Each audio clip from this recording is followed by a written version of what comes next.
Ayan,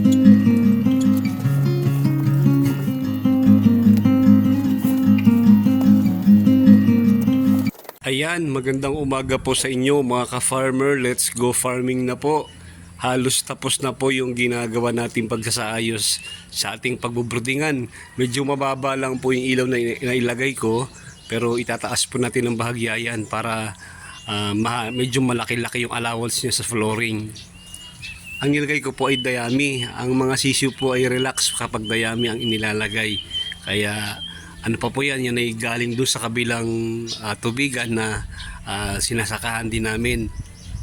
Hanggat maaari po kapag ang sisiw nyo ay nag-order kayo ng sisiw na alagaan, bago po dumating yung sisiw, kakarga ninyo, dapat po nakaredy na yung inyong pagbubroodingan nyo, yung paglalagyan sa kanila para hindi sila may stress or hindi nangyayari mga pagkakataon na inilalapag nyo lang sila kung saan-saan, na minsan nadadali pa ng mga ibang hayop gaya ng pusa, ng aso, o iwas din po sa disgrasya. Kaya ako po, sinasakli ko sarili ko, bago po dumating yung mga sisiw ko, nakaredy na po yung broodingan. Yung pong malaking kulungan ko doon sa kabila, ayun po, medyo mas mahirap po yung i-prepare.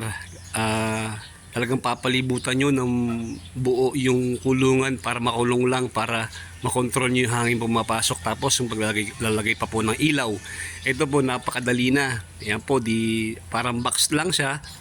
Lalagyan nyo lang ng sapin yung o sahig yung kanilang aapakan, tapos maglalagay po kayo ng ilaw. Medyo mababa pa nga po yung ilaw na nailagay ko, itataas ko po yan. Hindi po pwede yung ganyan kasi abot na abot. Ang posibleng pwede mangyari dyan, di magtumpo kasi na ron sa lugar na malapit sa ilaw, magkaka-stampede pa yung mga yan, may mamatay pa. Kaya tataasan po dapat talaga. Kung sakali mang kulang pa yung ilaw na nilagay ko, pwede na lang magdugtong. Pero tansya ko po, sa init ng panahon ngayon, hindi tayo mahihirapan sa pagkontrol ng init.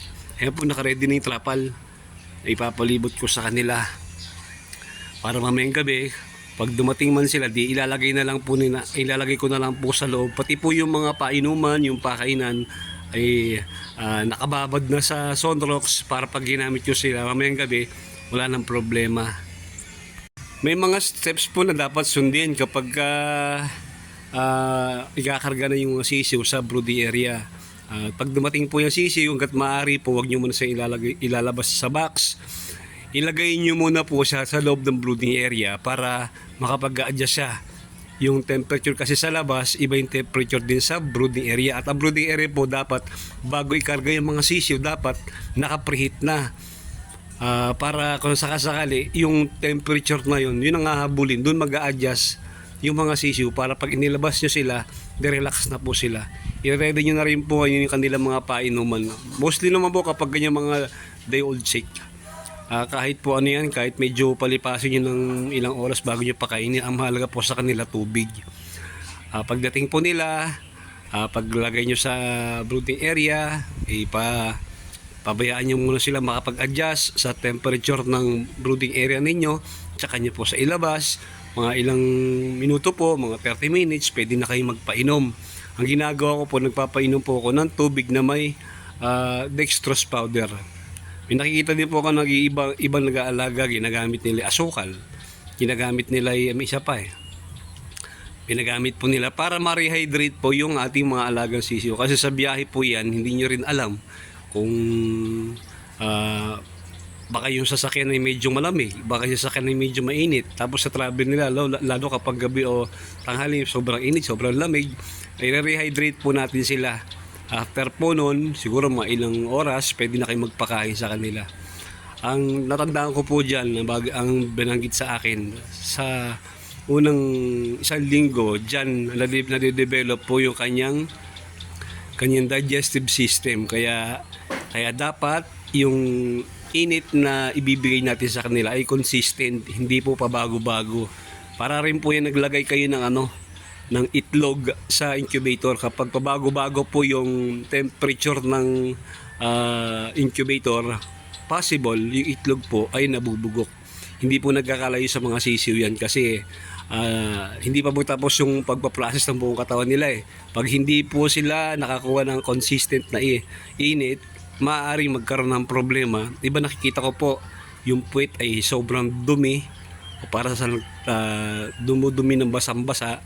Ang sabi po sa akin, yun po ay under sa isang matinding stress. Kaya dahil lang po nun, hindi nabigay yung tamang init para po sa sisiw. Kaya hindi niya na-develop ng maayos yung mga part pa ng katawan niya na i-develop pa during that stage. Ayun, yun po natandaan ko. Mahilig po ako magmanood ng mga seminar sa misa po sa ATI, sa agriculture, nanonood po ko diyan at malaking bagay naman po, nakapupulot naman tayo ng magagandang mga paraan kapag aalaga ng mga livestock, kambing, baboy, baka, tapos po manok. Po, ang estimate ko po diyan yung 300 heads, kasya na po diyan sa dalawang layer, dalawang 150.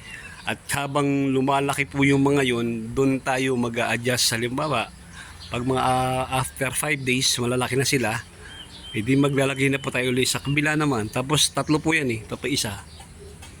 Ayun pa isa. Ayun po, hanggang sa mapuno na natin yung tatlong kulungan na yan, doon na sila hanggang sa ma-harvest sila. Maganda naman po yung outcome ng mga nakikita ko nag-aalaga sa gantong cage type. Kaya nga po na-curious ako, kaya sinubukan ko din. Kaya yung mga ibang ka-farmer po natin na gusto mag-alaga ng 45 days na limitado naman yung space nila, ito po yung ina-advise. Ito po yung ina-advise ko sa inyo. At least mga 100 days okay na po yan. Kung halimbawa ang lugar nyo ay nasa mataong lugar, basta alaga lang po sa linis. Huwag yung pababayaan na mamamahay din yung langaw. Pagka dumumi, umaga, hapon, linis, tas kinabukasan ganun din. Sa first 1 week naman po niya, may sapin pa yan. Kaya hindi niyo pa magiging problema yung dumi kasi hindi pa yung lalagpak sa ilalim. Pero pag after mo nun, yun na, bakbakan na ng linisan. Kasi malalakas na po yan umipot. Lalo pa pagka maganda yung pagpapalaki ninyo, ang manok po kapag malakas umipot, ibig sabihin malakas kumain, malakas din uminom. Ayun.